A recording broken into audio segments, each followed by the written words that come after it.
What's your name and describe your style of music? All right.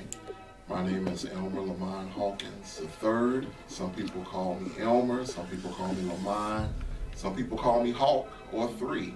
But in the DJ world, most people know me as DJ LaHawk. Okay. My style of music, pretty much anything. I started out doing wedding receptions and parties, so I would spin the top 40 R&B around, I would say, the early to mid 90s. Converted to house music, soulful, deep, disco edits, and that's been my love affair for the most part, the majority of my life. Awesome, awesome. I went to a couple of events that you DJ. That was hot. I hope you enjoyed them. Thank you. Okay, what's your backstory? What was it like growing up? Growing up, I grew up in a full household, 8 of us, 5 sisters, 3 boys. Mother and father, both hard workers. Father worked for the railroad. He was also a DJ, into music. My mother associated with a lot of musicians like Earth, Wind and Fire and other people here in Chicago. When she was younger, and she was into like Afrocentric movement, militant. You know, this was before she had learned things later in life. So my background was always full of music, full of conscientiousness. Me, myself, I've never been an outgoing person as far as going out and doing things. I was never a dancer. I was always self-conscious. I was going to be a big bird dancing on the floor. So I went into DJing. I loved music. I remember my parents, when I was about maybe 10, 11, I said, you know, I want a video game. So this was back when Silo and Fetters was open. And they went and got me a brand new Nintendo. And for a lot of children that are born now, they're not even aware that Nintendo used to come with a robot by the name of Gyromite. So it was the real deal. I think that system is worth well over $20,000 now for that system, the original one. But at any rate, he went out with his hard-earned money, bought the thing for me, brought it home. I believe I played with that thing for maybe a month. I said, this is garbage. And I went to my parents. I said, you know what? I think I want to DJ. And they was like, we're not doing nothing for you. We didn't spend all this money. We're going to sell this Nintendo system. And you on your own. But I wore them down. And my father went and bought me one turntable from this store that was on the west side of Chicago by the name of Biosco Music. He bought me a Gemini turntable, direct drive, and the rest of it I acquired through garage sales, thrift shops, people that would give me things to come up with like a makeshift deck, a makeshift, you know, set of mixer and turntables.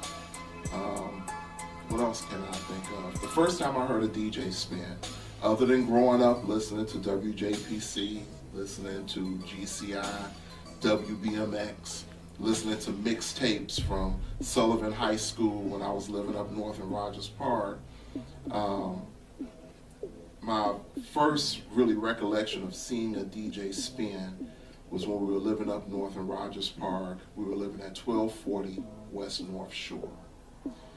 And the landlord of the building, Mr. Richard Jensen, he was in an interracial marriage. So he was Caucasian, but he had children that were mixed. And they were into R&B music and house music, and his daughter had a boyfriend that DJ'd. And him and his brother had a whole setup of 4 turntables and 2 mixers on the top floor of the building we lived in. And one day she invited me up. She said, hey, I want you to come see my boyfriend and his brother spin. And they were playing Guy Groove Me. And at the end of the record, the part where it says, it ain't over. The party ain't over. It ain't. They just started going at it, tag teaming, going back spinning, vacuuming, scratching. And it left such an indelible mark on me. That's when I said, that's what I want to do. I want to DJ. I want to do this type of music. And pretty much it just progressed from there. I hope that's enough backstory. I don't know what you asked. Yeah, that was looking awesome. for. That was awesome. Okay, if you could collab with any artist, dead or alive, who would you pick? Oh wow. Yeah, that is a loaded question. Bob James. I love Bob James. I remember as a child, my parents told me I would be whistling, you know, in the hallway, sitting down, like snapping my fingers as a little bitty toddler.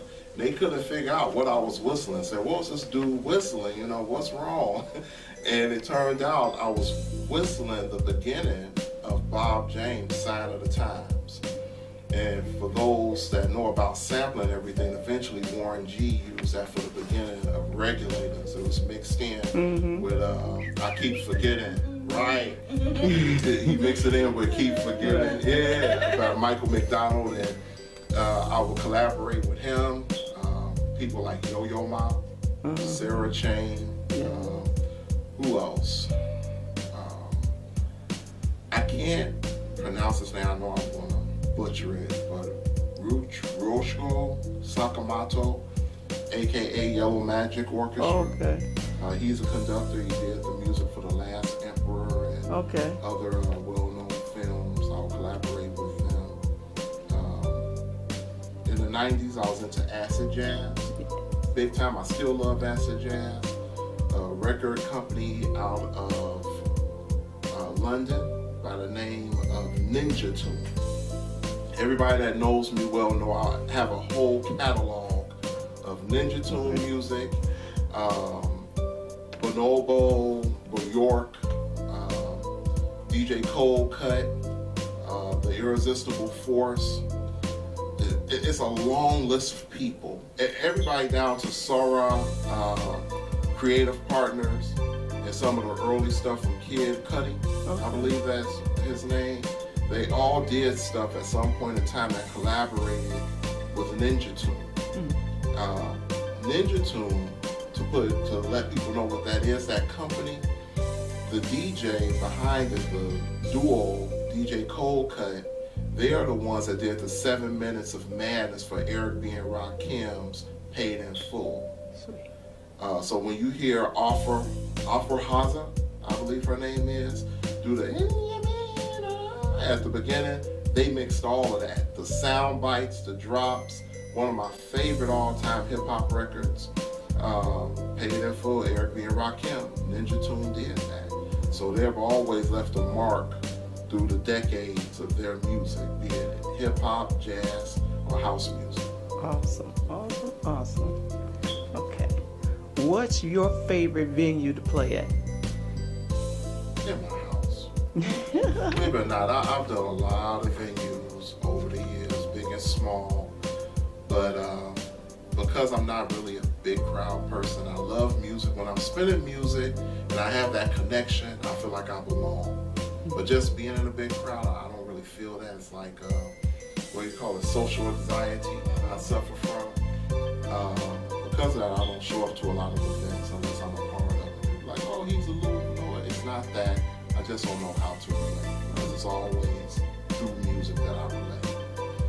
But my venue, in my studio, in my house, I used to always have brothers come over. We would spin whatever, anything from rare groove to techno, to jazz, hip hop. I love spinning in my house because I could be free, I could express myself. If I want to yell out, I can. If I want to cry when I'm spinning, I can, and there's no judgment. So I found myself over the years doing a lot of internet radio. I also did Stick'em or Stick Cam, which is now defunct, where you just do it with your camera. It was one of the first online streaming platforms. It was like, it predated live stream, and I did live stream too. You know, I have to say this, Michelle Hughes, aka Foxy, Just Music Radio, the people in connection with that really helped me to go to the next level. People like Bruce Ivory, Boogie Night. I draw blanks a lot. I can't even think of the other people, but there's so many people, and you know who you are, that have contributed or have influenced me, these are some of the people. Awesome. That's sweet. Okay, what's the biggest venue you've ever played at?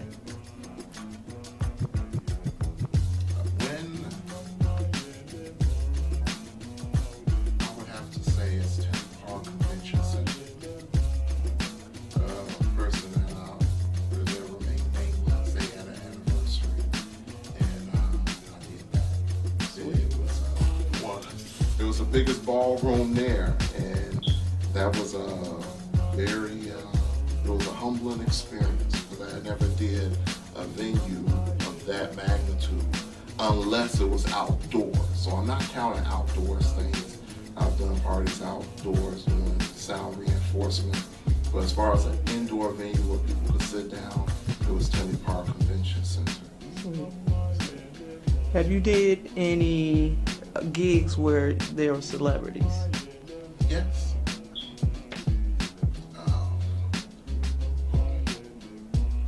I don't know even where to start, but I've done a lot of events where there were celebrities there. Sometimes I knew who they were. Many times I didn't. People would tell me after the fact, like, hey, did you know who that was? I'm like, no, I didn't. Because I'm in my own world. Sometimes it's dark in You there. in the zone. I'm nervous.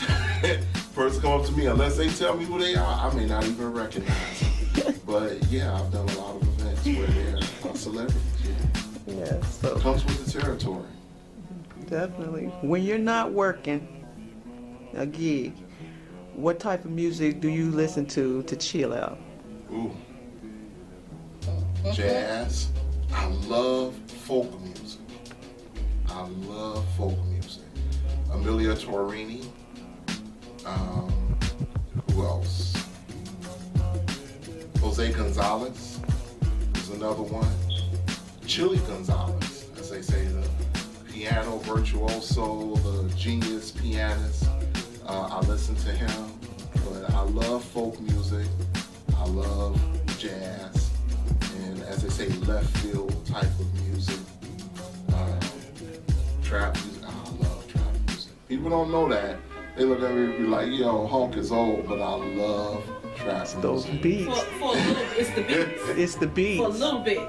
Too long. Can't do it too long. I'm gonna tell you, there's an artist. A lot of people are sleeping on Jaden Smith. They sleeping on that guy. They sleeping Will on Smith's son. Misfit. Him, his sister. Sleeping on that. Him, his sister got a song. It's called Yeah. Willow and Jaden. Yes, they do. It's nice. They sleeping on that cat. They laugh because of the background and how That's it seems like creativity. he's removed from being the traditional rap artist or traditional trap artist that's rapping. But about listen to drugs, what he's saying, sex. though. Dude is way over a lot He's of beyond his time. He's beyond and his he time. has his cut with this guy named Tail. Not the Tail who's the producer, but the artist Tail. And I remember the first time I had seen a video with them, my girls were looking at it. They said, who's this dude that look like Jesus in the video? Because he has that traditional worldly artistic long look hair. of Jesus. You know, the long hair, slim face, Beard. in. Right. He didn't have a beard, I don't think. He maybe had a little shadow, but whatever the case is, what's interesting about this song named Uno Dos, I love it, I play it all the time, is that it starts off with a bossa nova beat because this dude is from Colombia. So it starts off real nice, the guy's singing, you're like, what is this? And then midway through, they break out in trap verses. The beat changes. But what's cold about the song is that in traditional trap, layered all throughout, there's 808 drums. That 808 bass, boom, boom, boom, boom, boom. And it's just layered in. With Uno Dos, there's no 808. They keep the high, they keep the snare, and they use the bass, the traditional bass, and the mandolin that they're playing on as the forefront, and it's just cold. It And is. it's going over people's Because, it's like mixing trap with instruments like that you hear in bands. Yeah. Which brings me another person, Miguel Atwood Ferguson. I wish I could collaborate with him. That dude, he's the guy who did Sweet for Ma Dukes when Jay Dilla, the producer, died out of Detroit. Part of the UMA